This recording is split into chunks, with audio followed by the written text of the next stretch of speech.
सबको screen visible है? No ma'am. हाँ, विजिबल नहीं है? Yes ma'am, okay okay visible है मैम। ओके।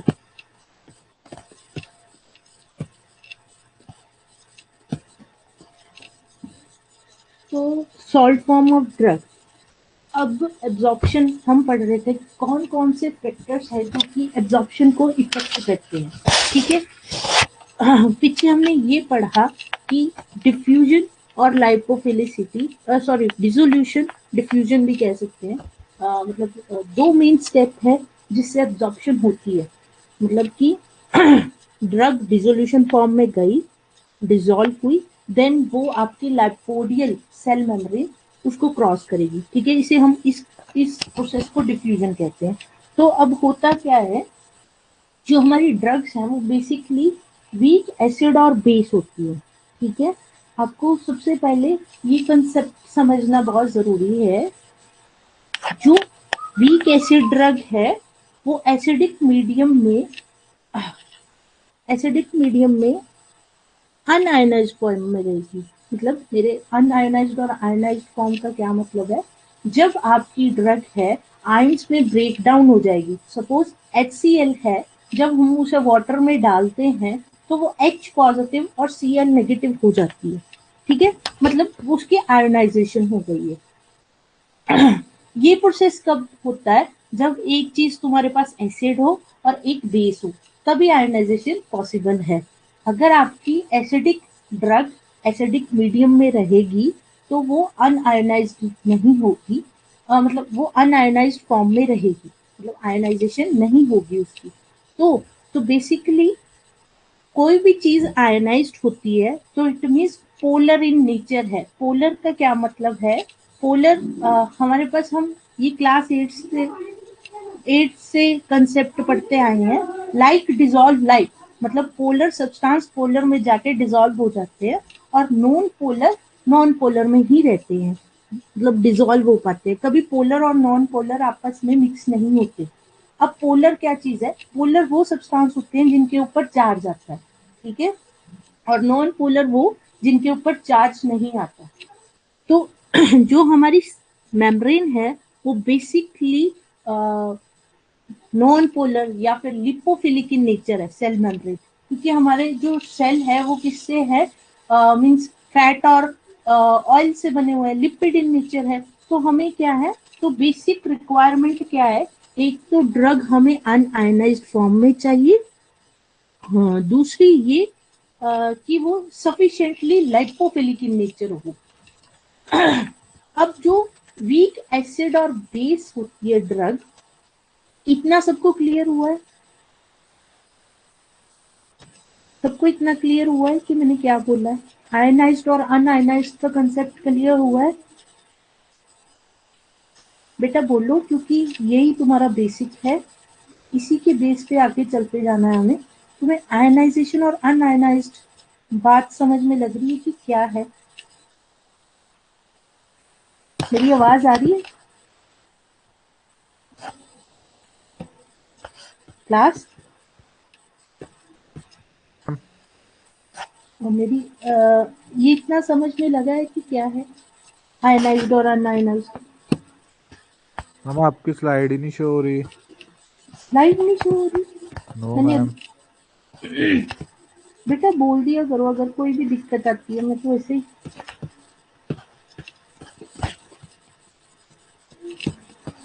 अभी शो हो रही है? मैं ब्लैक ब्लैक मैं अब आ गया। बेटा तुम्हारे सिग्नल में कोई दिक्कत होगी, मेरा तो मतलब, और बीच में मुझे मतलब जब मैं पूछती हूँ तो आंसर दे दिया करो, ठीक है। Okay ma'am. तो अभी तक मैंने तुम्हें आयनाइज्ड और अनआयनाइज्ड ड्रग का कंसेप्ट समझाया कि क्या होती है आयनाइज्ड और अनआयनाइज्ड और इसकी जरूरत क्यों है, ठीक है। तो अब क्या है, अब जो हमारी ड्रग्स हैं वो बेसिकली वीक एसिड और वीक बेसिस ही हैं।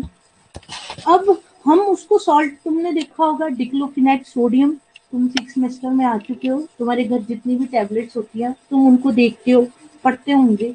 तो बेसिकली सब सॉल्ट फॉर्म में होती है। तो जिन ड्रग्स की डिसोल्यूशन कम होती है, ठीक है, जो ड्रग की एक्वस सॉल्युबिलिटी कम होती है, उसको अगर हम सॉल्ट फॉर्म में कन्वर्ट कर दें, हमारे पास दो दो मेथड्स होते हैं जिनसे हम जो एब्जॉर्प्शन है उनको एनहांस करते हैं। पहला है माइक्रोनाइजेशन और दूसरा है सॉल्ट फॉर्म। माइक्रोनाइजेशन क्या होता है, आप जो पार्टिकल साइज है ड्रग का उसको छोटा कर दो। छोटा करने से क्या होता है, छोटा करने से उसका जो सरफेस एरिया है वो एनहांस हो जाता है। स्लाइड दिख रही है, स्लाइड विजिबल है? Yes ma'am. Okay. Yes ma'am. Particle छोटा करने से क्या होता है, उसका सरफेस एरिया इंक्रीज हो जाता है और कांटेक्ट एंगल बढ़ जाता है, वेटिंग प्रॉपर्टी एनहांस हो जाती है।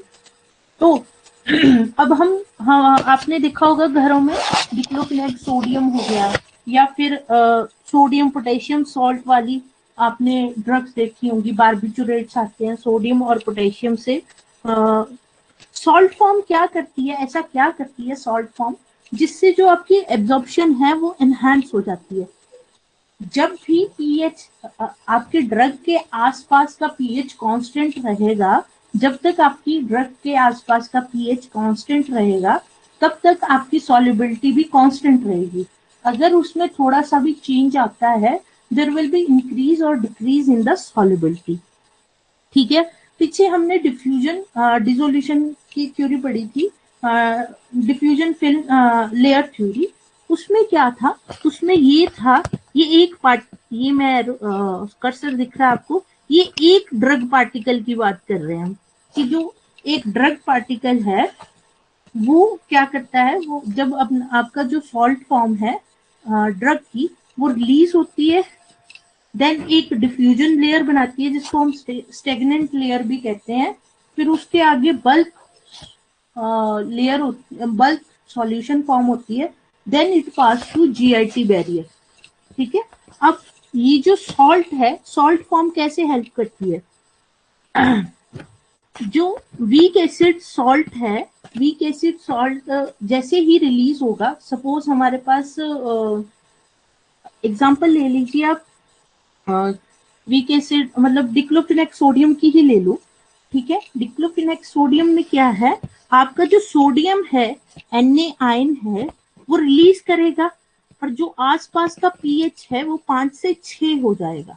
ठीक है, और बल्क का पीएच रिलेटिवली लोअर होगा क्योंकि ये हमारे पास एक स्टेगनेंट लेयर है। तो अब जैसे ही जो सॉल्युबिलिटी होगी डिक्लोफिनेक की वो बढ़ जाएगी आपकी ड्रग की। क्यों बढ़ेगी, क्योंकि यहाँ पीएच की चेंज हो रही है। दो केसेस होंगे, या तो वो डिफ्यूजन फटाफट सॉल्युबल ड्रग पार्टिकल बनेगा और वो आपका ब्लड मेम्ब्रेन को क्रॉस कर जाएगा, या फिर जैसे अब मैंने बोला है यहाँ डिफरेंस है, जो जो आपका एसिडिक मीडियम है, अगर वो इसको बिना बाईपास किए सीधा मेम्ब्रेन से क्रॉस कर गया, then it is well and good, तो ये उसकी एब्जॉर्प्शन फास्ट हो जाएगी। बट इन केस पहले वो बेसिक मीडियम में आया, देन एसिडिक मीडियम में आया, तो उस केस में क्या है, प्रेसिपिटेशन हो जाएगी ड्रग की। तो प्रेसिपिटेशन क्या करती है, प्रेसिपिटेशन से जो आपका ड्रग पार्टिकल्स है वो और भी ज्यादा छोटे हो जाते हैं, फाइन हो जाते हैं। फाइन होने के बाद जो डिसोल्यूशन रेट है वो फास्ट हो जाती है और जो ड्रग है आपका मेम्ब्रेन को क्रॉस कर जाती है। तो ये है सॉल्ट फॉर्म। सॉल्ट फॉर्म में ये है कि अगर आपका पीएच हाई हो चाहे लो हो, तो उस केस में अगर हाई पीएच में वो क्रॉस कर जाती है then it is very good. अगर वो लो पीएच पे आती है देन वहां क्या होगा, हमारे प्रेसिपिटेशन हो जाएगी जो कि आपकी एब्जॉर्प्शन को अल्टीमेटली एनहांस ही करेगी। ठीक है, देन है pH partition hypothesis. PH partition hypothesis आपकी ब्रॉडली द्वारा टर्म को एक्सप्लेन किया गया था, और ये क्या बोलती है, नेक्स्ट फैक्टर है पीएच। आपको पीएच का कॉन्सेप्ट पढ़ने की क्या जरूरत है, ठीक है। हमारे पास यहाँ कुछ ये इक्वेशन है हेंडरसन हेसलबर्ग इक्वेशन, जिसमें है हमारी पीएच और पीकेए। तो सबसे पहले आप पीएच का कंसेप्ट समझिए, जहाँ ये एक बड़ा इंटरेस्टिंग फैक्टर है। यहाँ पी हमेशा स्मॉल क्यों है? किसी ने ये सोचा यहाँ कैपिटल पी क्यों नहीं है? स्मॉल पी इंडिकेट करता है, जहां स्मॉल पी लग जाता है कहीं भी, जहां स्मॉल पी लग रहा है, it is a indication that there is negative log. Negative log का क्या मतलब है? कोई भी वैल्यू है, मीन्स अगर हायर वैल्यू है तो उसकी जो अमाउंट, वो उसका मतलब उल्टा असर होगा। सपोज आपकी पी के ए वैल्यू 8 है, मतलब आप जैसे पीएच ही ले लो। पीएच क्या है? हम पीएच की बात करते हैं, negative logarithm of hydrogen ion. अब अगर पीएच आपका 7 है या 11 है, मतलब कि जो आपकी, अब वो हायर वैल्यू रखता है 11, तो इट मीन्स है जो हाइड्रोजन आयन की कंसेंट्रेशन है वो लो है। ठीक है, लो है। तो एसिड कौन से सब्सटेंस होते हैं जिनमें जो हाइड्रोजन आयन रिलीज करते हैं, और बेस कौन से सब्सटेंस होते हैं जो क्या बोलते हैं, हाइड्रोक्सिल आयन की रिलीज करते हैं। तो पीएच अगर हायर होगा, it means there is lower value of hydrogen ion, और जो आपका मीडियम होगा वो बेसिक इन नेचर होगा। ठीक है, ये था पीएच क्या है और स्मॉल पी हम क्यों डालते हैं। ऐसे ही पी के ए वैल्यू है। पी के ए वैल्यू भी बहुत अच्छा कंसेप्ट है। पी के ए वैल्यू होती है कि एसिड आपका कितना डिसोसिएट कर रहा है। It is a dissociate constant. अब हम वीक एसिड और स्ट्रॉन्ग एसिड की बात करते हैं, तो बेसिकली डिसोसिएशन क्या है? सपोज आपकी कोई ड्रग है, समथिंग, एग्जांपल मान लीजिए एच एक्स। तो एक्स में से एच, जो हाइड्रोजन आयन को हम खींच लेते हैं, ब्रेक डाउन कर लेते हैं, इसको हम डिसोसिएशन कांस्टेंट कहते हैं। अब पी के ए क्या है? इट इज अ स्ट्रेंथ, मतलब कि बॉन्ड की स्ट्रेंथ कितनी ज्यादा है। ठीक है, अगर आपका बॉन्ड, मेरे पास अगर आपका बॉन्ड स्ट्रांग है, ठीक है, जो मतलब लूज अपना जो हाइड्रोजन आयन है वो नहीं छोड़ेगा, then it is weak acid. अगर वो अपना हाइड्रोजन आयन फटाफट डोनेट कर देगा, तो उसको हम कहेंगे it is a strong acid.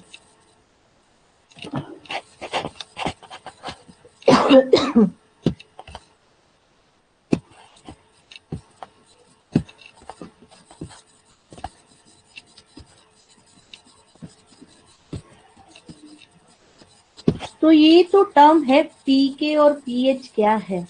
ठीक है, अब हमें क्या जरूरत पड़ी कि हम पीएच हाइपोथेसिस करें। पीएच हाइपोथेसिस का क्या मतलब होता है ये भी मैं बता देती हूँ। हाइपोथेसिस का मतलब है कि एजम्पशन, कि हम एजम्पशन करते हैं। हमने अभी पीछे पढ़ा कि जो एब्जॉर्प्शन है वो 2 पॉइंट्स के ऊपर डिपेंड करती है, अनायनाइज्ड पार्ट और लाइपोफिलिसिटी। ठीक है, अब पार्टीशन कोएफिशिएंट, ये जो पीएच पार्टीशन हाइपोथेसिस है, ये क्या कहती है कि जो भी ड्रग पार्टिकल 100 डाल्टन के मोर देन 100 डाल्टन साइज का है, वो पैसिव डिफ्यूजन के थ्रू पास होता है। ठीक है, मेम्ब्रेन को पैसिव डिफ्यूजन के थ्रू पास करता है। अब ये पैसिव डिफ्यूजन कैसी चल रही है, किस वे में हो रही है, उसके लिए हमारे पास 3 फैक्टर्स होते हैं, मतलब रिस्पॉन्सिबल 3 फैक्टर्स होते हैं, जिनमें पहला है डिसोसिएशन कांस्टेंट। बच्चों मेरी आवाज आ रही है ना? Yes yes ma'am. Yes okay ma'am. Okay okay. तो अभी तक इतना समझ में आया तुम्हें? पीएच क्या है, पीके क्या है? अगर कोई नहीं समझ में आया तो I will repeat that for you. ये बहुत इंटरेस्टिंग है क्योंकि रिसर्च में यही चीज चलती है। आपको ये वाला कॉन्सेप्ट होता है, बच्चे छोड़ देते हैं पीएच पार्टीशन वाला, पर ये बहुत इंटरेस्टिंग है। आपको पीके और पीएच पता लगा है कि क्या है? किसी को अगर नहीं पता लगा है तो मैं रिपीट कर देती हूँ। ओके, तो पीएच पार्टीशन क्या कह रही है? ये कह रही है कि जो भी ड्रग है वो 100 डाल्टन मॉलिक्यूलर साइज से ज्यादा है, वो पैसिव डिफ्यूजन से होता है। मीन्स 95% ड्रग पैसिव डिफ्यूजन से ही पास होती है। और ये पैसिव डिफ्यूजन आपकी तीन चीजों के ऊपर डिपेंड करता है। पहले dissociation constant, that is pKa of drug, lipid solubility of un-ionised drug, ठीक है, जो अनआयनाइज्ड ड्रग होगी उसकी लिपिड सॉल्युबिलिटी, अनआयनाइज्ड ड्रग ज्यादा एब्जॉर्ब होगी। देन पीएच ऑफ जो एब्जॉर्प्शन साइट है उसका पीएच कितना है, ठीक है। ये सारी चीज हम कहाँ से डिटरमाइन करते हैं? द अमाउंट ऑफ आपकी जो ड्रग है वो अनआयनाइज्ड होगी, आयनाइज्ड होगी, वो हम हेंडरसन हेसेलबैच इक्वेशन से कैलकुलेट करते हैं, ठीक है। ये सब तो हो गया। ये उन्होंने यहाँ पे बोला कि तीन फैक्टर्स है। अब ये तीन फैक्टर्स कहने का क्या मतलब, बेस क्या था? उन्होंने ये तीन एजम्पशन किस बेसिस पे बोल दिया कि हाँ आपकी डिसोसिएशन कांस्टेंट के ऊपर है, आपकी लिपिड सॉल्युबिलिटी के ऊपर है और पीएच के साइड के ऊपर है। ये हाइपोथेसिस इस एविडेंस के ऊपर है कि जो जीआईटी है वो सिंपल लाइपोडियल बैरियर है, ठीक है। जो जीआईटी है वो सेल मेम्ब्रेन है जो लिपिड्स की बनी हुई है, पहली ये। सेकंड ये है कि जितनी ज्यादा अनआयनाइज्ड ड्रग होगी उतनी ही फास्टर एब्जॉर्प्शन होगी। और तीसरा ये है कि जितनी लाइपोफिलिक मतलब ड्रग होगी उतनी ही अनआयनाइज्ड होगी ड्रग, और जितनी अनआयनाइज्ड ड्रग होगी उतनी ही एब्जॉर्प्शन होगी, ठीक है। इन बेसिस पे ये तीन फैक्टर हम डिफाइन मतलब एक्सप्लेन करते हैं। तो सबसे पहले आ गया ड्रग पीके और जीआईटी पीएच, इनका रिलेशनशिप कैसे है। तो उसके लिए हमारे पास हेंडरसन हेसेलबैच इक्वेशन आई।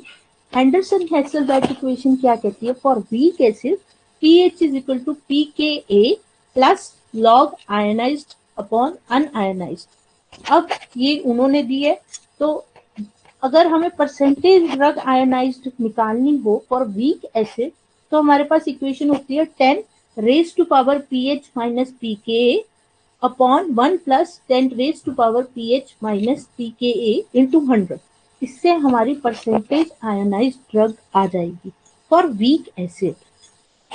वीक बेस का क्या है? PH is equal to pK plus log unionized drug. यहाँ छोटा सा चीज है, एसिड के केस में हमारी रेशियो होती है आयनाइज्ड अपॉन अनआयनाइज्ड, और बेस के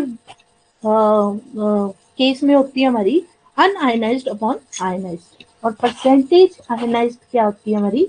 ये इंटरचेंज हो जाती है वैल्यू पीके और माइनस पीएच, जबकि एसिड में हमारी होती है पीएच माइनस पीके, ठीक है। अब इतना सब हो रहा है, हम पीएच अनआयनाइज्ड निकाल रहे हैं, ठीक है। अब इसका क्या मतलब, इन सब चीजों से क्या होगा? अभी मैंने आपसे बात की थी कि जो पीके ड्रग है, जो पीके है वो आपकी बॉन्ड स्ट्रेंथ है, ठीक है। मतलब सपोज हम कह सकते हैं एक ड्रग है एएच और दूसरी है बीएच। अगर आपकी जो एएच का बॉन्ड बहुत मोटा बॉन्ड है उसके बीच में, मतलब स्ट्रेंथ जो स्ट्रांग है, बहुत स्ट्रांग बॉन्ड है, वो टूट नहीं रहा, ठीक है, तो जो वो ड्रग होगी वो वीक इन नेचर होगी। बिकॉज जो हमारे स्ट्रांग होते हैं वो तो फटाफट डिसोसिएट हो जाते हैं, फुली डिसोसिएट होते हैं सॉल्यूशन फॉर्म में आके, और जो स्ट्रांगली बाइंड करेगा वो उतना ही वीक इन नेचर होगा। तो इससे हमें क्या पता लगता है? अब हम बोल रहे हैं वीक एसिड है, वीक बेस है, तो इन चीजों से हमें पता क्या लगता है? पीके। अब जो ड्रग्स पीके वैल्यू ग्रेटर देन 8 है उनका क्या होगा? जैसे कि एग्जांपल है फिनोटोइन, इथोसक्सीमाइड और सेवरल बार्बिचुरेट है। इनका क्या होगा? जो पीके वैल्यू इनकी ग्रेटर देन 8 है तो जो अनआयनाइज्ड फॉर्म है वो हर पीएच पे वो अनआयनाइज्ड फॉर्म में ही रहेगी, और देयरफॉर जो उनकी एब्जॉर्प्शन है वो इंडिपेंडेंट ऑफ पीएच होगी, ठीक है। देन नेक्स्ट है, अगर आपकी पीके रेंज 2.5 to 7.5 है तो थोड़ा सा भी चेंज आएगा पीएच में तो आपकी जो ड्रग है उसकी जो रेशो है आयनाइज्ड और अनआयनाइज्ड की फटाफट वेरिएशन आएगी। ठीक है, मतलब हम इनको फर्स्ट कैटेगरी होगी वेरी वीक और सेकंड होगी मॉडरेटली वीक। ठीक है, और इसकी रेंज होती है 2.5 से 7.5 पीकेए वैल्यू। इसमें क्या है, सेवरल निसेट्स जैसे एस्प्रिन हो गया, आइबुप्रोफेन हो गया, ये सब ऐसी ड्रग हैं जो कि एब्जॉर्ब होंगी एसिडिक कंडीशन में, मतलब स्टमक में ये ड्रग्स ज्यादा एब्जॉर्ब होंगी। तो अगर जो आपकी मॉडरेटली वीक एसिड ड्रग्स हैं वो आपकी कहाँ सबसे उनकी जो साइट ऑफ एब्जॉर्प्शन है वो स्टमक होगा। तो हमें पता लगा अब किसी ड्रग की nature moderately acidic in nature है तो उसकी टारगेट साइट स्टमक होगी अकॉर्डिंग टू पीएच हाइपोथेसिस। अब इन केस ऑफ पीकेए जिसकी वैल्यू क्या बोलते लेस देन 2.5 है, उस केस में क्या है, जो ड्रग है वो सभी पीएच पे आयनाइज्ड रहेगी, मतलब उसकी एब्जॉर्प्शन पुअरली एब्जॉर्ब ड्रग होगी। ठीक है, तो हमें पीके और पीएच से पता लग रहा है कौन सी ड्रग कहाँ एब्जॉर्ब होगी, ये कैसी एब्जॉर्ब होगी, पुअरली एब्जॉर्ब होगी, गुड गुड मतलब बहुत अच्छी एब्जॉर्ब होगी, या फिर डिपेंड करेगी पीएच के ऊपर। ऐसा ही in case of basic drugs हैं, अगर पीकेए वैल्यू आपकी ग्रेटर देन 5 है तो आपका जो जैसे कि कैफीन हो गया, थियोफाइलिन हो गया, तो जो ड्रग है उनकी रैपिड एब्जॉर्प्शन होगी और वो पीएच इंडिपेंडेंट होगी, वो कहीं भी किसी भी पीएच पे उनकी एब्जॉर्प्शन हो जाएगी।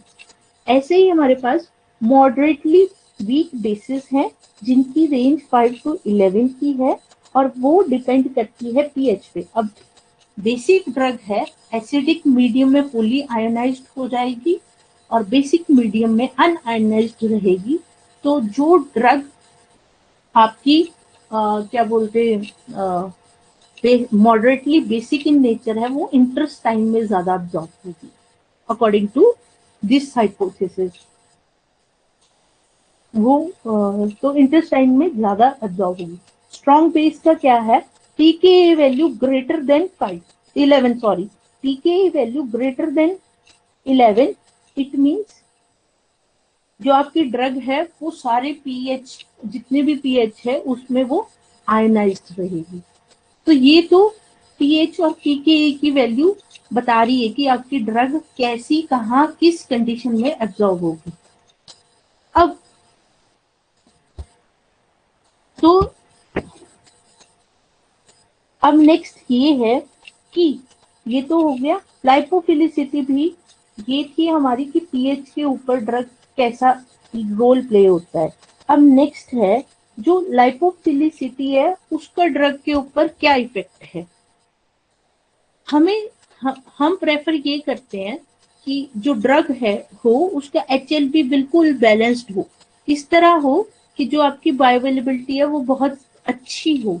तो एचएलपी लेवल क्या है, ये सर्फेक्टेंट का केस नहीं है, ये ड्रग की खुद की प्रॉपर्टी है, दैट इज हाइड्रोफिलिक और लाइपोफिलिक बैलेंस। इसमें आइडियली ये होना चाहिए कि जो ड्रग है वो फटाफट वाटर में डिजॉल्व हो जाए और इतनी उसमें कैपेबिलिटी होनी चाहिए कि वो बैरियर जो हमारी लाइपोडियल बैरियर है उसको पास कर जाए। तो अब ये तो थी हमारी पीएच की पीएच हाइपोथेसिस, बट उसकी कुछ लिमिटेशन भी है। पीएच जो पार्टीशन हाइपोथेसिस है इसकी कुछ लिमिटेशन है। क्या क्या लिमिटेशन है इसकी, presence of virtual membrane pH, absorption of unionized drug or influence of GI surface and residence time of drug, presence of aqueous unstirred diffusion layer। ये बहुत इंटरेस्टिंग है। सबसे पहले presence of virtual membrane, basically हम क्या सोचते हैं, हम कह रहे हैं एसिडिक ड्रग है वो एसिडिक मीडियम में ही एब्जॉर्ब होगी, बेसिक ड्रग है वो बेसिक मीडियम में ही अच्छी एब्जॉर्ब होगी। But in case of salicylic acid हम सैलिसिलिक एसिड का केस लेते हैं, तो ये जो ड्रग, ये हमारा मतलब एक्सपेक्टेड कर्व है, जो डॉटेड कर्व है ये एक्सपेक्टेड कर्व है, हमारी ऐसी आनी चाहिए कि with the increase of pH, जैसे जैसे पीएच बढ़ता जाएगा वैसे वैसे जो रेट ऑफ एब्जॉर्प्शन है एसिडिक ड्रग की वो डिक्रीज होनी चाहिए। ठीक है, ये जो डॉटेड कर्व है वो ये बता रहा है with the increase in pH आपकी जो एसिडिक ड्रग की एब्जॉर्प्शन है वो डिक्रीज हो रही है, और आगे further with the increase in pH जो बेसिक ड्रग की एब्जॉर्प्शन है वो इंक्रीज कर रही है। बट असल में क्या होता है, असल में ऐसा कुछ नहीं होता। ये जो आपका क्रॉस आपको शो हो रहा है ये हमारी एसिडिक ड्रग की एब्जॉर्प्शन है, मतलब ये जो एसिडिक ड्रग एसिड मीडियम में रही है वो बेसिक में जाके भी एब्जॉर्ब हो रही है। ठीक है, तो ये सबसे बड़ी लिमिटेशन है हमारी पीएच हाइपोथेसिस की, कि जो एसिडिक ड्रग है वो बेसिक मीडियम में कैसे एब्जॉर्ब हो रही है वो ये एक्सप्लेन नहीं कर पा रही, वो एक्सप्लेन करने में फेल है। इसी तरह वाइस वर्सा बेसिक ड्रग में भी है कि वो एसिडिक मीडियम में भी एब्जॉर्ब हो रही है, उसकी कोई एक्सप्लेनेशन नहीं है पीएच हाइपोथेसिस के पास। सेकेंड हमारी है एब्जॉर्प्शन ऑफ आयनाइज्ड ड्रग। अब वो क्या बोलता है कि जो हमारी आयनाइज्ड ड्रग है, अनआयनाइज्ड तो एब्जॉर्ब हो रही है, बट जो आयनाइज्ड ड्रग है जैसे जो कि मॉर्फिन वगैरह होगी जिनकी लिपिड सॉल्युबिलिटी और परमेबिलिटी बहुत कम है, वो तो समझ में आता है कि उनकी एब्जॉर्प्शन नहीं होती, बट जिनकी लिपिड सॉल्युबिलिटी बहुत अच्छी है इवन इन आयनाइज्ड फॉर्म, वो कैसे एब्जॉर्ब हो रही हैं उसकी कोई भी एक्सप्लेनेशन पीएच पार्टीशन हाइपोथेसिस कुछ भी एक्सप्लेन नहीं कर पाता। जैसे कि मॉर्फिन डेरिवेटिव है वो आपका उसका जो एब्जॉर्प्शन मैकेनिज्म है उसमें ड्रग आयनाइज्ड फॉर्म में ही एब्जॉर्ब होती है और उस केस में वो एक्टिव ट्रांसपोर्ट होती है। ठीक है, तो इसकी उनके पास कोई एक्सप्लेनेशन नहीं है कि जो आयनाइज्ड ड्रग है उसकी कैसे एब्जॉर्प्शन हो रही है थ्रू जीआईटी। सेकेंड ये है influence of GI surface area and residence time of drug. अभी हमने यहाँ डिस्कस किया कि जो एसिडिक ड्रग है उसकी एब्जॉर्प्शन हो रही है बेसिक पीएच पे, और जो बेसिक ड्रग है उसकी एब्जॉर्प्शन हो रही है आपकी, फिलहाल हम यहाँ सैलिसिलिक एसिड की बात कर रहे हैं, तो जो सैलिसिलिक एसिड है वो इंटेस्टाइन में भी एब्जॉर्ब होता है। उसका क्या कारण है, जो इंटेस्टाइन का सरफेस एरिया है वो ज्यादा है एज कंपेयर टू स्टमक, और वहां पे वो जो रेजिडेंस टाइम है, रेजिडेंस टाइम क्या होता है कि आपकी ड्रग कितनी देर वहां कांटेक्ट में रह रही है मेम्ब्रेन के साथ। ठीक है, तो वो भी ये थ्योरी वो एक्सप्लेन करने में भी फेल है कि जो आपका इंटेस्टाइन में एब्जॉर्प्शन हो रही है वो कैसे हो रही है। अब लास्ट फैक्टर है presence of aqueous unstirred diffusion layer. ये यहाँ आप देखना, ये डायग्राम क्या शो कर रहा है, ये आपका ड्रग पार्टिकल है और ये वो स्टेगनेंट लेयर है। ठीक है, जो हम बनाते हैं, देन आपकी लाइपोडियल जो आपका जीआईटी की मेम्ब्रेन है वो आती है। अब ये लेयर कैसे आई, कहाँ से आई, इसकी कोई एग्जांपल मतलब इसका कोई एविडेंस नहीं है ना, एक्सप्लेनेशन है कि ये लेयर आती कैसे है।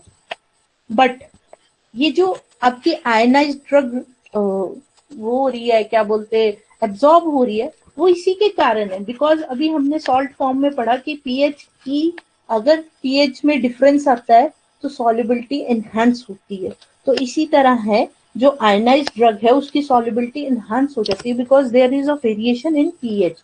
बट ये लेयर कहाँ से आ रही है इसकी कोई एक्सप्लेनेशन नहीं है। ठीक है,